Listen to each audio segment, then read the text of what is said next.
Hi வணக்கம் எல்லாரும் எப்படி இருக்கீங்க?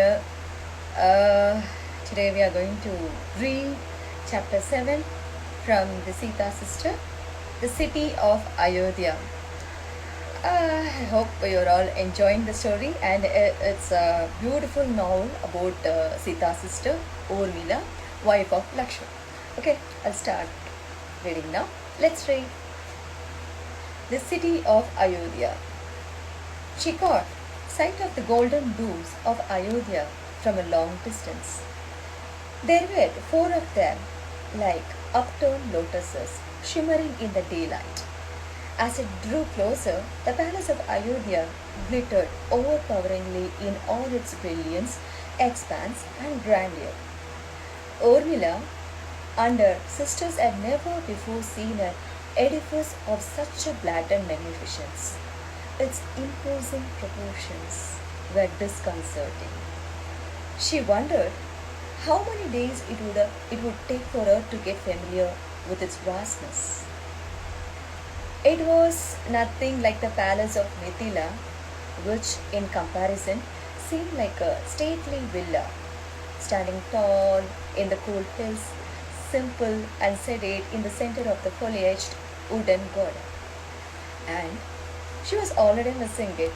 It had taken more than 3 days to reach Ayodhya, and now, dwarfed by the dazzling palace looming in front of her, she felt like a stranger in her new home. Its grandeur made her feel lost and insignificant.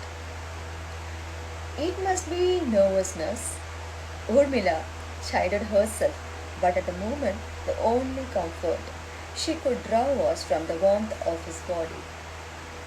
She drew closer to Lakshman, her hand faintly touching his. He clasped them in silent assurance. Urmila glanced at her sisters. Were they feeling as anxious as she was? She did not know, but the fact that they were with her made her feel a lot better. The welcome showered on them reflected the facade of the palace, elaborate and ostentatious. Yet cold, Urmila soon found herself face to face with the three queens, each so starkly different. The first to greet them was Kaikeyi. She was evidently the chief queen. At that moment, Urmila believed that malicious rumors of King Dashrath being slavishly besotted with this queen. Kaikeyi was stunning in her beauty and youth, and her loveliness was enticing. It was difficult to take one's eyes off her. But there was a tiny physical flaw in her exquisiteness. The little finger of Kaikeyi's right hand was grotesquely twisted. It seemed broken and wasted on her fair, pretty hand. But there was a story of love and valor behind it. Famously, Kaikeyi had accompanied her husband in the battlefield, a rare, unusual feat, against the powerful king Sambarasura. During that battle, Sambarasura's arrow broke the wheel of Dashrath's chariot, and another of his arrows pierced the king's armor and lodged in his chest, leaving him fatally wounded and bleeding profusely. The queen, acting as her husband's charioteer, quickly repaired the broken wheel by using her little finger for the axle while maneuvering the chariot away from the battlefield, nursed the wounded king and got him back to fight the war. The twisted finger was a constant reminder of that fateful day, and the queen flaunted it proudly, not embarrassed by the deformity. As was the correct protocol of ceremony, Ram and Sita led the way and were the first to be greeted with the customary aarti. Kaikeyi performed it in such a way that it left Sita out. All the warmth was reserved for Ram. Sita was getting the cold shoulder. Welcome home, Prince Ram, and may the sun always shine on you, she said warmly, her eyes shining with soft fondness. Sita was bestowed with a frosty glance. The air grew tense, the robbing Sita of her smile. The sisters looked on bewildered and bemused, not knowing what to expect next. Urmila was so shocked at this biased reception that she could only stare in disbelief. She felt Lakshman stiffening next to her, his fists clenching, and she realized she was not imagining the imperious dismissal by the queen for Sita. It was her turn next. She felt Lakshman's warm hand in hers, gently chafing the inside of her wrist with his thumb. It was meant to be a gesture of reassurance, to abet her nervousness, but it did more than that. Urmila prepared herself for the glacial treatment from the royal mother-in-law and involuntarily squared her shoulders belligerently and looked straight into the eyes of the queen. They were warm and welcoming. Urmila, as your name says, you are where the heart meets the soul, and what a lovely couple you both make, she gushed. The most beautiful princess of the land, I hear. My dear, I have also heard you are as fiery as our dear Saumitra here, she said, embracing them both with a warm smile, but glancing warily at Lakshmi. She affectionately called him Saumitra too, but was there a certain apprehensiveness or contempt in that look? And that you have all the qualities deserving of a princess, nay, queen, O daughter of King Janak, Janaki, and princess of Mithila, Maithili? I am neither, Urmila corrected empathetically. It is Sita who is called Janaki and Maithili, mother. Her tone was almost defiant. Perhaps, but it's yours by right, said Kaikeyi smoothly and turned affectionately to Mandavi. My Bharat's bride, as fair and lovely as marble, and cool as a marble too. That subtle snide did not go unnoticed by Urmila. The queen certainly had a way with words. Mandavi looked at her mother-in-law impassively, not an emotion passing on her lovely unsmiling face. She had caught on to the uncongenial vibes as well. Kirti again was given a carelessly casual welcome, but not as hurtful as the one bestowed upon Sita. More than Sita, it was Urmila who was smarting from it. And what had she, Urmila, done that she alone had been favored with unreserved warmth? It was bewildering and discriminating. Was it meant to drive a wedge between the sisters, or was it a show of strength, a power game? All through the proceedings, no one dared to reprimand the queen for her graceless behavior. Neither the other two queens nor her husband, who looked on with an indulgent smile. Either he was oblivious to the undercurrent or he preferred to ignore it. Being neutral did not mean being fair, her mother had once succinctly told her, and encouraging favoritism was far worse. The king of Ayodhya seemed a case in point.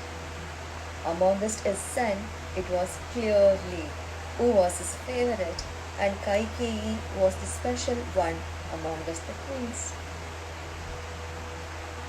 Whom would he choose between his favorite son and favorite wife? Or did he really believe that such a prospect would never arise, seeing the younger queen's obvious partiality? That threat seemed palpably close now. Only if Ram had decided to take offense and spring to his bride's defense.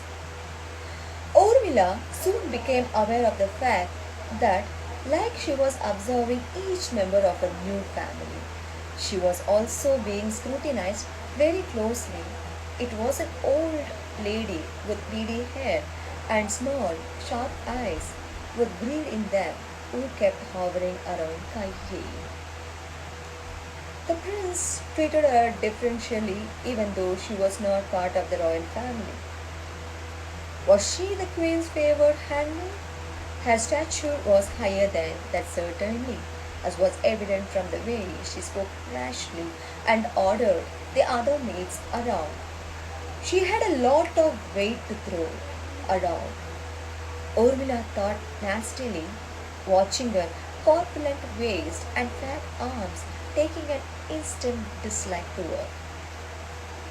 Her name, she soon got to know, was Mandara, and she had a limp because of a back curvature, which made her stoop heavily. She was tall and very fair like her mistress,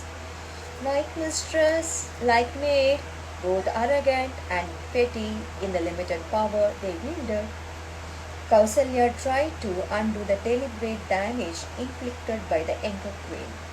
She was all warmth and kindliness and gradually made the brides feel at home. She was a regal without the hauteur of the younger queen, plump and much older. She brooked no challenge to Kaikeyi's beauty, and she well knew it. Kausalya was a dignified lady who reacted to life as to her youthful, beautiful competitor with a tolerant smile. But the person whom Urmila took an immediate affinity to was Sumitra, the youngest queen. She barely spoke a word. Her presence was equally quiet. She did not boast of the imperious beauty of Kaikeyi or the gushy effusiveness of Kausalya, but it was the depth of her emotions that was touching. She was ethereal, fair, and pale, her eyes soft and sapient and slightly slanting, her high cheekbones giving her an air of being a goddess of wisdom and tranquility. She simply hugged each of the four princesses with such genuine affection that Urmila felt loved, wanted, respected, and at home for the first time in this new place. Home! She strangely found this word hollow of its home.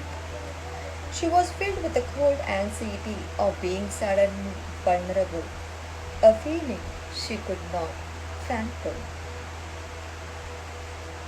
The city of Ayodhya welcomed the four brides with cheer and charm, something Urmila was not feeling right now. She was smiling to reciprocate the kindness of the people, but within the palace, the walls seemed to be closing in on her and her sisters. She was especially worried about Sita after the ungracious treatment meted out to her by Kaikeyi.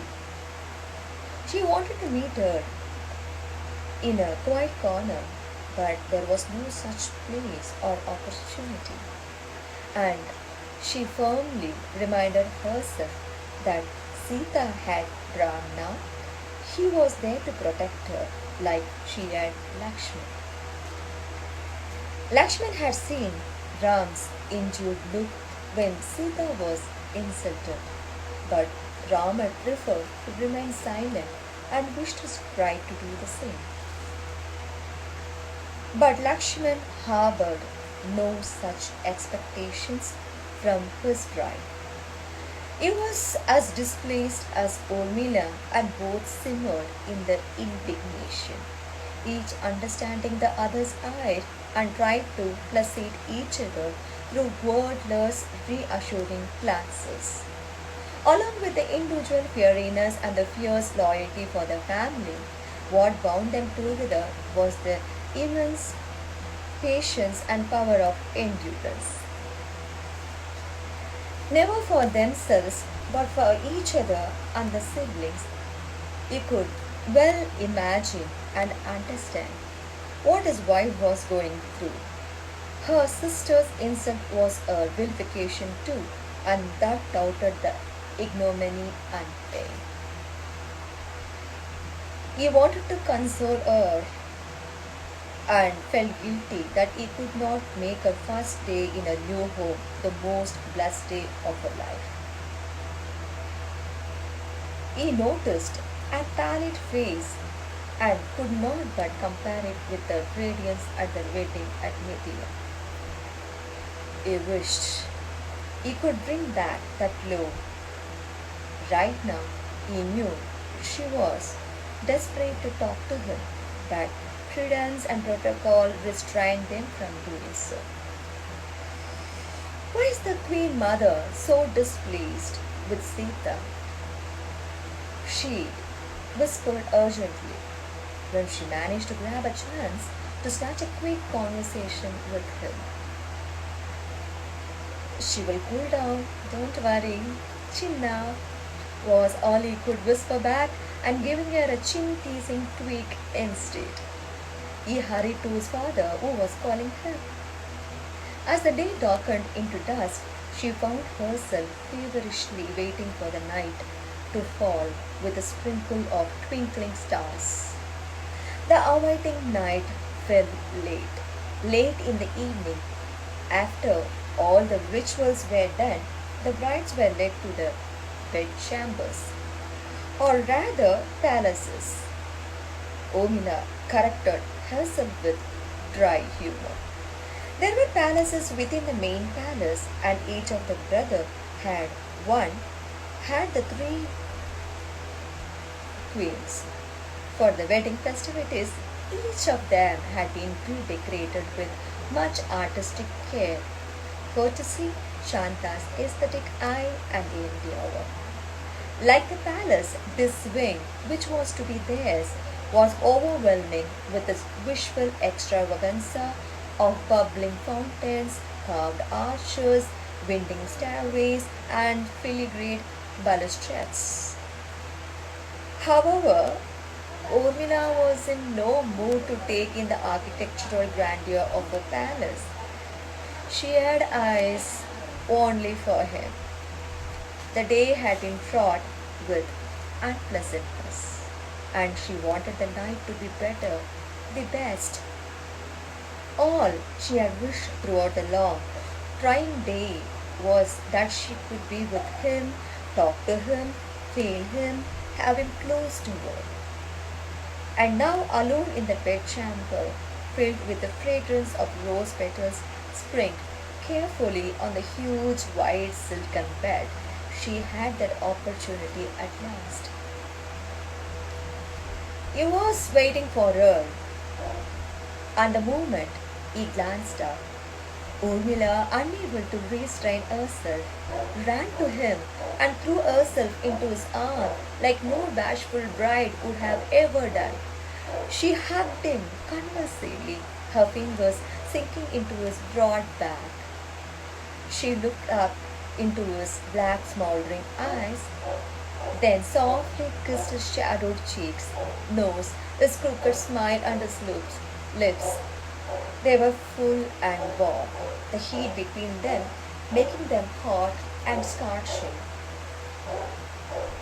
She heard him moan deep in her mouth and felt his hand cupping her breast, the fingers of his other hand in her hair, urgently unbraiding it to let it fall loose over her shoulders. He threw the hairpin down. I want you like this. He breathed thickly. I love you, I love you, I love you. Let me say it, she murmured madly. I love you. And I so love you, my Mila. He groaned, sinking his head into the softness of her neck, breathing in the scent of her exposed skin, her thick, flowing hair, inflaming him wildly. This was the girl he had loved and lusted for so long, Husmila, he thought fervently as he pulled her slender waist and pressed her harder against him. A sensuous woman, a sultry enchantress, and she was now in his arms, kissing him wantonly, her lips hard and hungry. She was his bride, his wife. She was his at last. He roamed his hand possessively over her silken, pliant body, kissing her, devouring her, stroking her with a passion of frenzied liberation. Through his hooded eyes, he watched her face fervently as she abandoned herself to the heady sensation deluging both of them, their arms, their bodies entwined, moving in mounting ecstasy. When the moment crashed on them, he placed his lips hard over her mouth to drink in her spasmodic cry of abandonment. Time seemed drawn, and later on, rested in satiated rapture, he saw her gazing at him.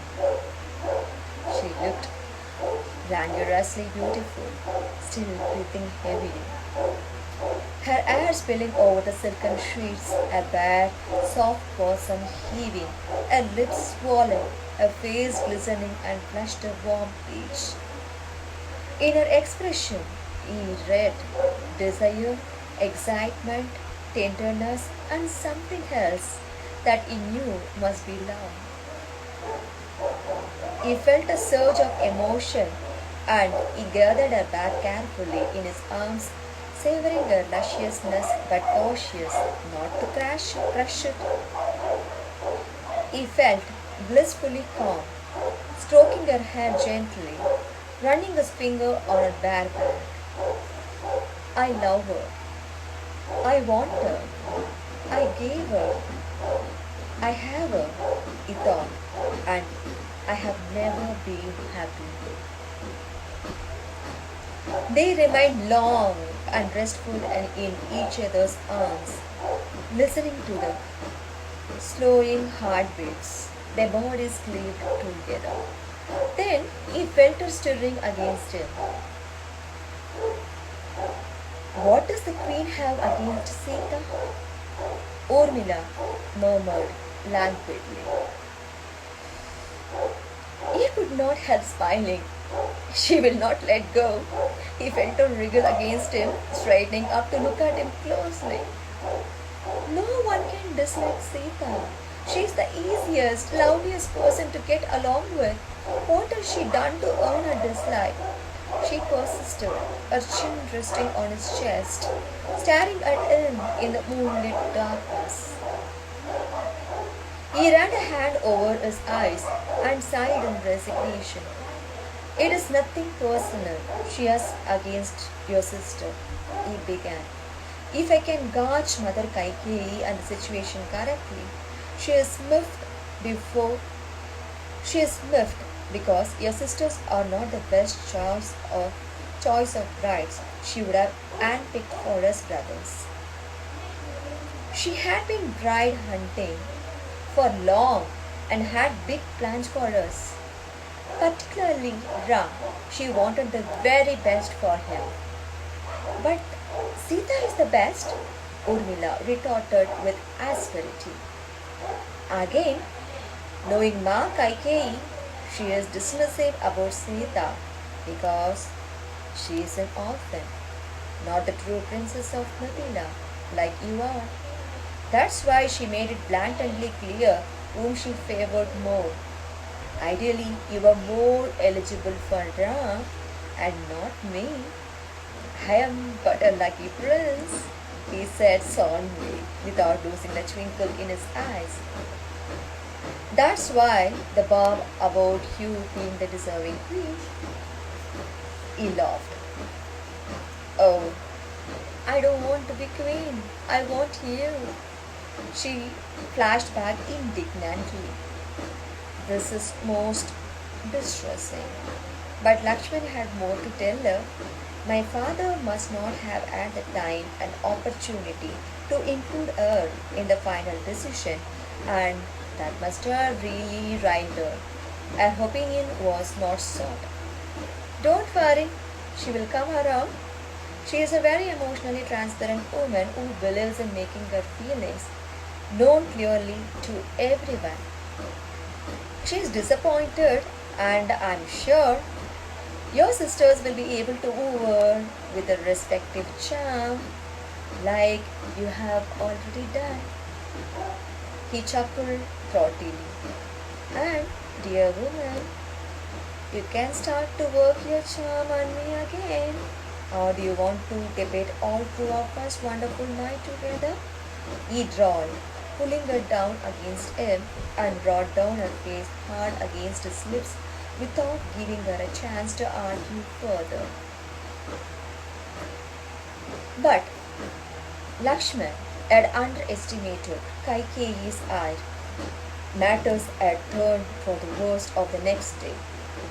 The insults got more vitriolic and less subtle. It was apparent that Kaikeyi, for reasons known and unknown, refused to accept Sita as Ram's bride.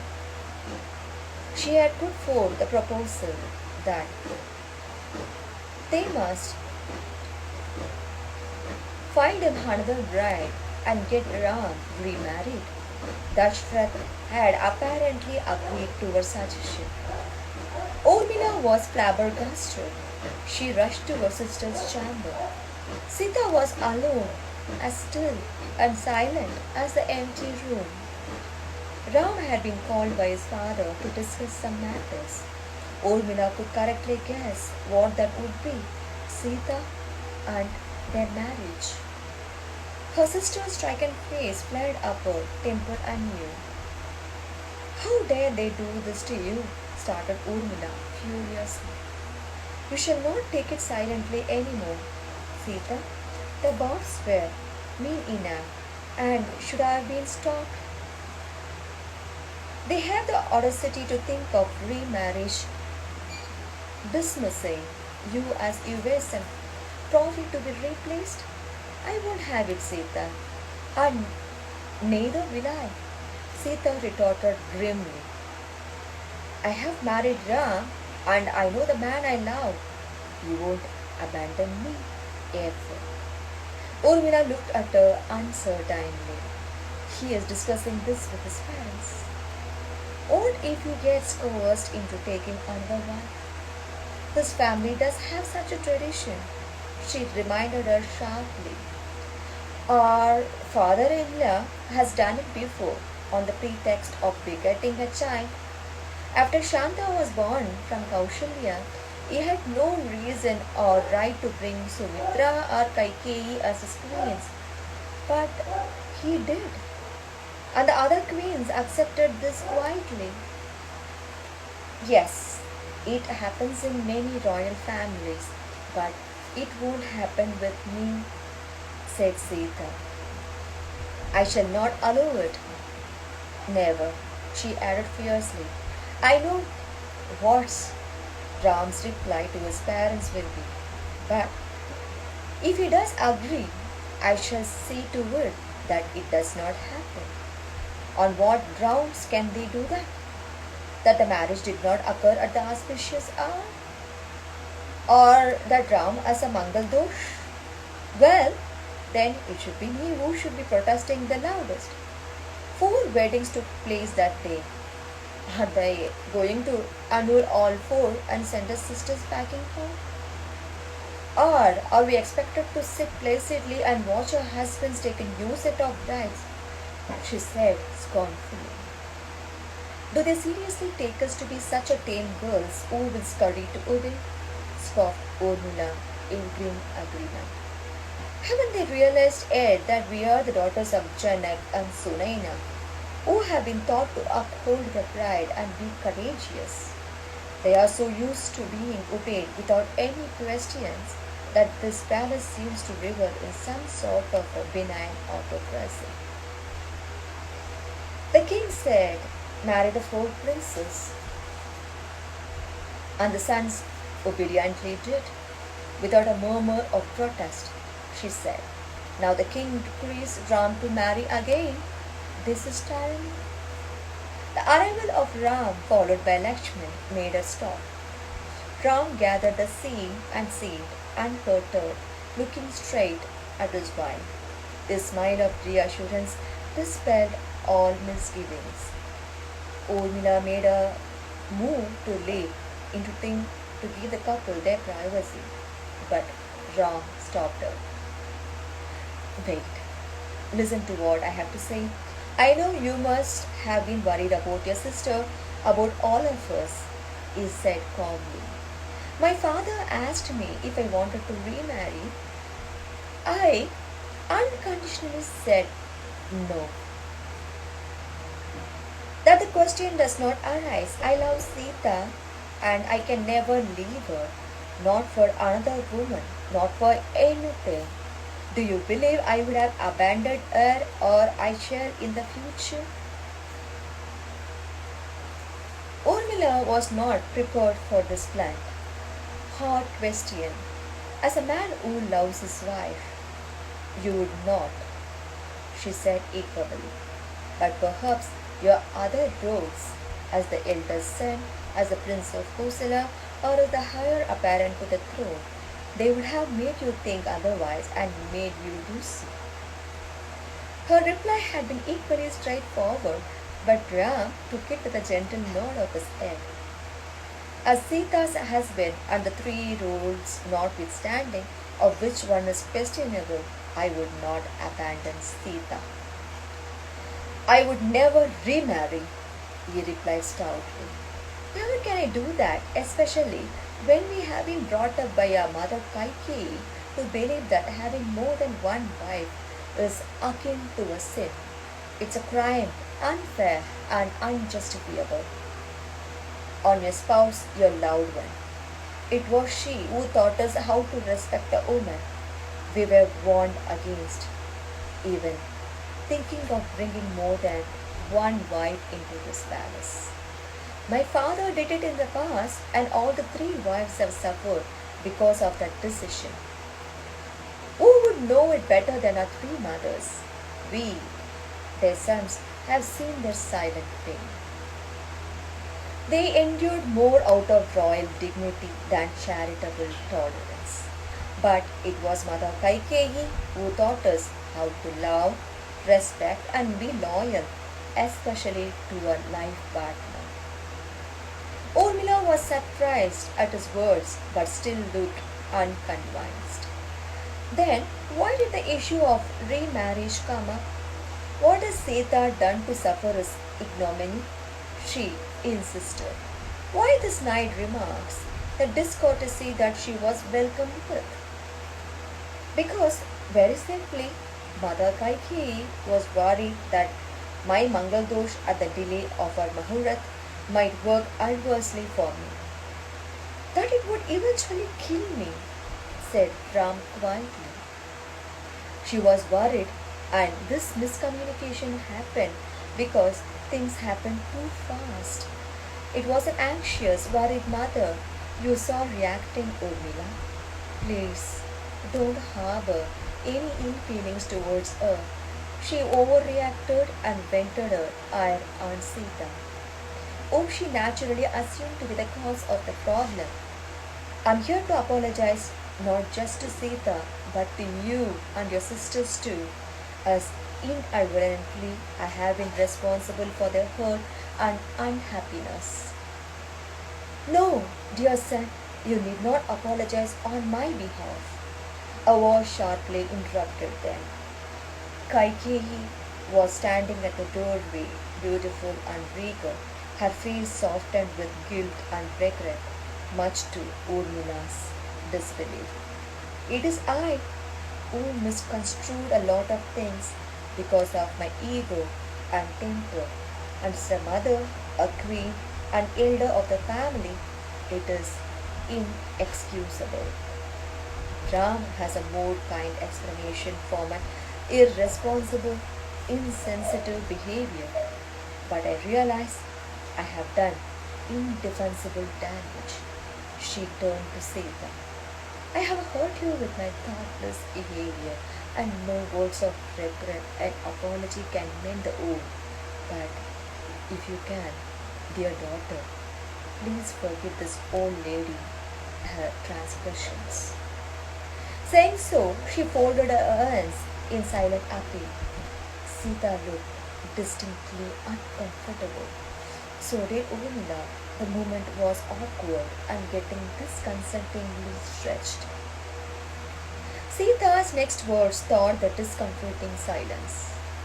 As a mother, you wanted to see him safe, happy, and unharmed, and thus wished to get him remarried. There is no question of you asking us for forgiveness, said Sita.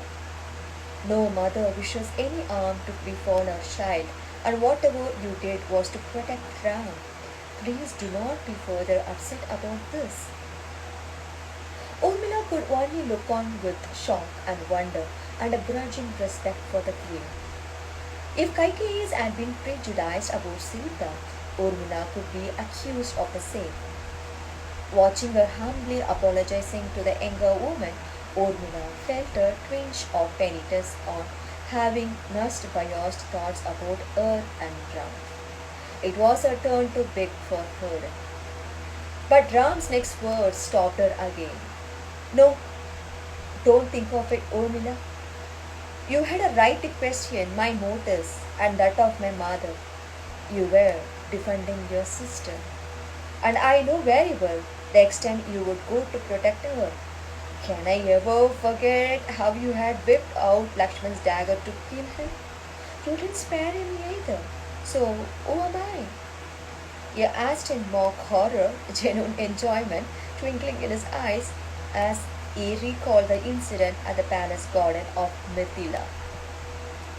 Sita and the queen looked puzzled but noticing Urmila's heightened color and Lakshman's widening grin.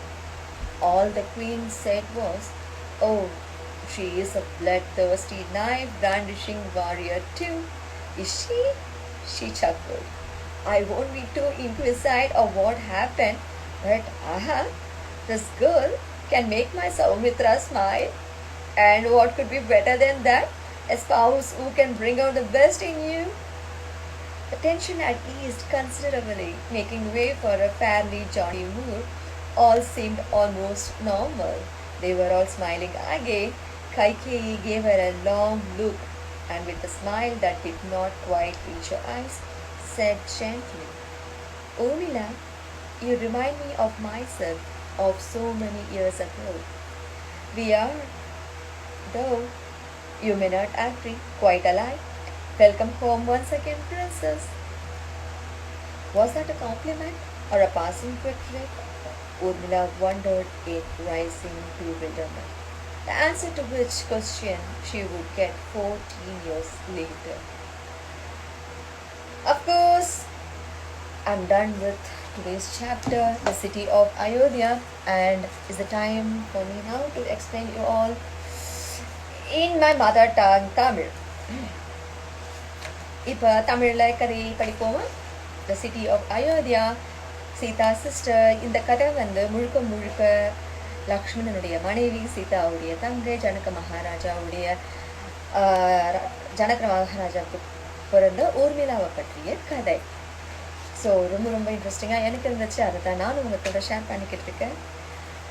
திருமணமான 4 தம்பதிகளும் அயோத்தியாவுக்கு வராங்க. அயோத்தியா விழா கோலம் பூண்டிருந்துச்சு. பார்க்கறதுக்கு ரொம்ப பிரம்மாண்டமாக இருந்துச்சு. 4 மணப்பெண்களும் அயோத்தியாவுடைய அரண்மனையை அப்படியே வியந்து பார்த்துட்டு இருக்காங்க. என்னடா இப்படி ஒரு அரண்மனை இருக்க முடியுமான்னு.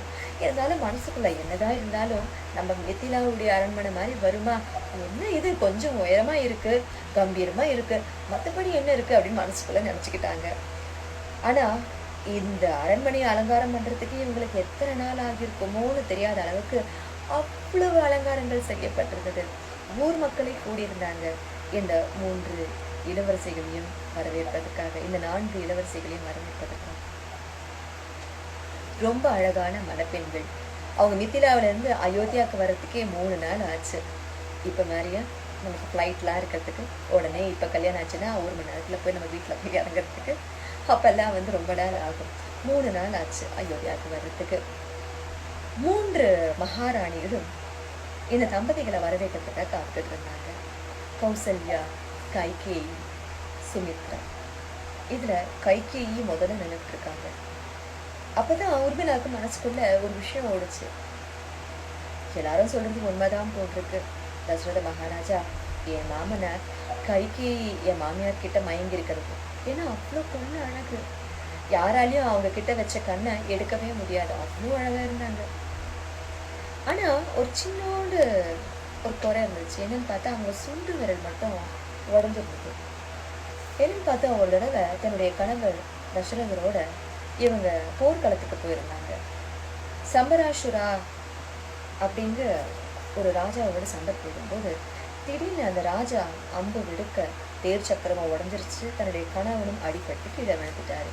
அப்போ தேரோட்டியா இருந்த கைகேயி உடனே தன்னுடைய சுண்டு விரலால அந்த சக்கரத்தை சரி பண்ணி ஓட விட்டாங்க. தன்னுடைய கணவனையும் காப்பாத்தினாங்க. அதனால தான் என்னவோ அந்த உடஞ்ச சுண்டு விரல் கூட அவங்களுக்கு அசிங்கமா தெரியல, அது பெருமையா தான் இருந்துச்சு. என்னுடைய கணவனை காப்பாத்துறதுக்காக நான் இந்த ஒரு விஷயம் செஞ்சிருக்கேன் அப்படின்னு அந்த உடஞ்ச சுண்டு விரலோடவே இருப்பாங்க.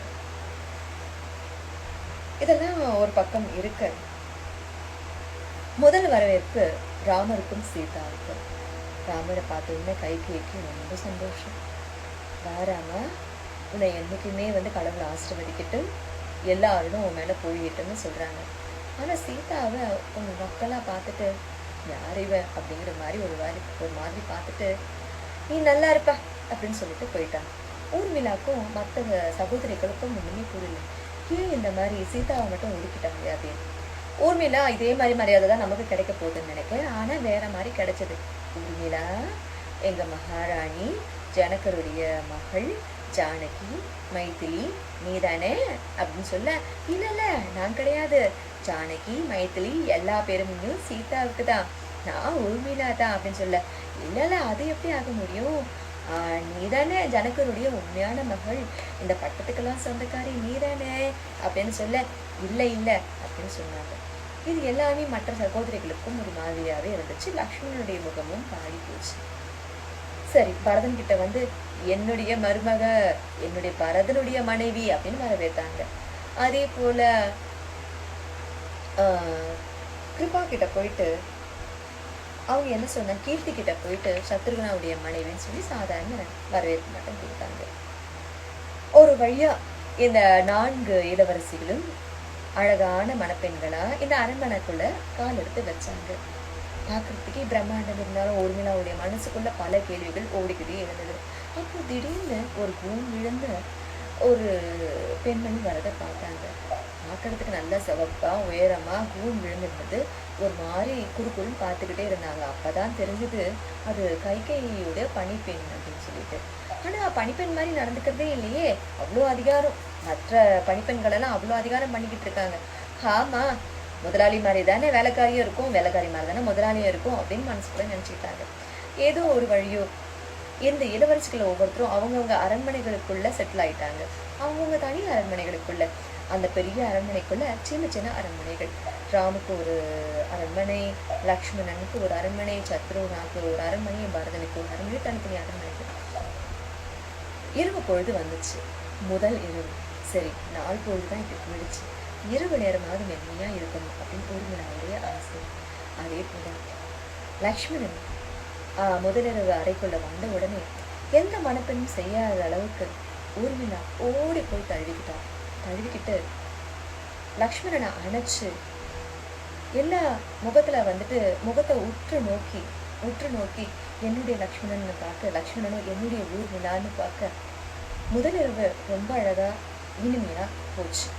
அடுத்த நாள் காலையில ஊர்மிளாவுக்கும் மற்ற சகோதரிகளுக்கும் ஒரு பெரிய அதிர்ச்சி காட்டிட்டாங்க. திடீர்னு பார்த்தா ராமருக்கு ஒரு திருமணம் பண்ணி வைக்கிறதுக்கு ஏற்பாடுகள் செய்யப்படுதுங்கிற ஒரு விஷயம் இவங்க காதல விழ ஊர்மிளா பழனி அடிச்சுட்டு சீதா கிட்ட போறாங்க. சீதா விஷயத்தை கேள்விப்பட்டியா, ராமருக்கு திரும்பவும் கல்யாணம் பண்ணி வைக்க போறாங்களா? இல்ல எனக்கு என் புருஷனை பற்றி தெரியும், ராமரை பத்தி எனக்கு தெரியும், கண்டிப்பா அவர் என்னை ஏமாற்ற மாட்டார், என்னை கைவிட மாட்டார், நீ இப்படி சொல்லிக்கிட்டு இருக்க. ஆனா இந்த மணப்பெண்களை தான் கல்யாணம் பண்ணிக்கணும்னு அவங்க அப்பா சொல்ல கண்ணை மூடிக்கிட்டு இந்த 4 இளவரசர்களும் கல்யாணம் பண்ணிக்கிட்டாங்க.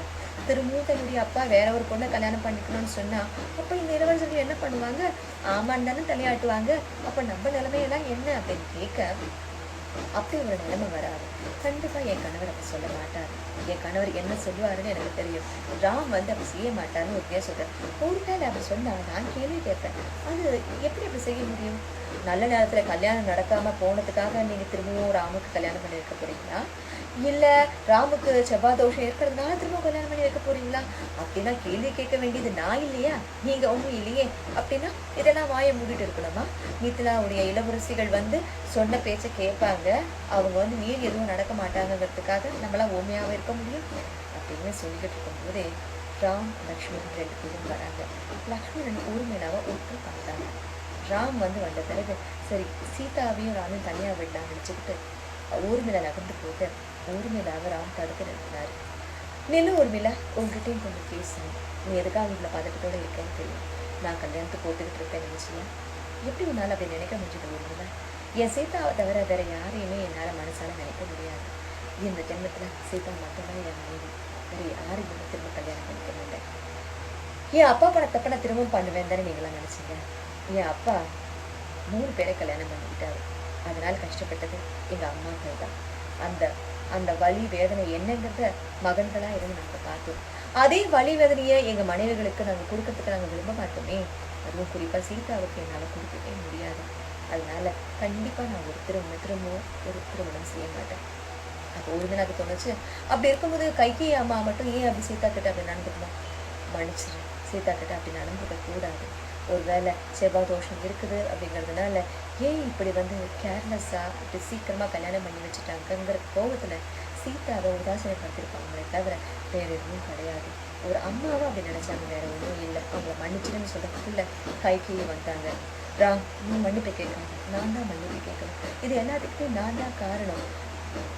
என்னுடைய மகன் மேலே இருந்த அக்கறையில தான் நான் நடந்துக்கிட்டேன். சீதாவை நான் உதாசீனப்படுத்திக்க கூடாது அப்படின்னு சொல்லி மன்னிப்பு கேட்க ஊர்மிளாவுக்கும் சீதாவுக்கும் மற்ற சகோதரிகளுக்கும் ஒரு பெரிய பிரமிப்பா இருந்துச்சு. உடனே ஊர்மிளாவை பார்த்து கைகி, நீ என்ன நாட்டிலே இருக்க, அதே துருகத்தனம், அதே கோலம் எல்லாமே என்னை பார்த்த மாதிரியே இருக்கு. ஆனா என்னுடைய லக்ஷ்மணன் முகத்துல சிரிப்பை வரவழைச்சவ நீதானே அப்படின்னு கேட்குறாங்க. எல்லாருடைய முகங்களையும் சிரிப்பு. கண்டிப்பா உங்களுக்கு இந்த அழகான கதை பிடிச்சிருக்கும். மீண்டும் உங்களை அடுத்த சாப்டர்ல நாளை சந்திக்கிறேன். Chapter 8, The Sisters. Bye bye all from Amnu Ramachandran.